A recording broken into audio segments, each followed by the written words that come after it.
Welcome to Whips in the Dungeon 101.17. Today we're going to look at basic footwork. When we get on into the 200 series, we'll revisit some more advanced footwork. But what are some basic stances you can use with the 4 techniques that we've shown so far? One of the things I want you to think about, though, is I want you to think about your feet in relationship to things that you've done in your past. Maybe you played baseball or softball growing up, played tennis, maybe you're a golfer. Think about the footwork you use with those other activities. But when we do the bow and arrow, I'm going to put my dominant foot, I'm right-handed, so my right foot is going to be my lead foot. You might think this stance is like a fencing stance. There's a number of things we do in life where the dominant foot leads, but the bow and arrow, with the dominant foot leading, gives you less parallax. Conversely, when I throw over the shoulder, I like the shoulder that it's coming off of to be the leading shoulder.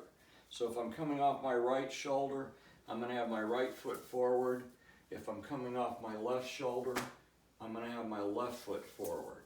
If I'm coming off both shoulders, alternating, then I'll probably have my feet parallel to each other, about shoulder width.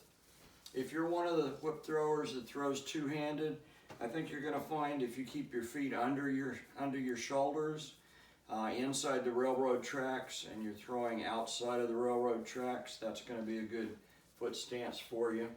For the horizontal throw, or some people call it East Coast swing, again, I'm going to have the dominant foot forward for East Coast swing.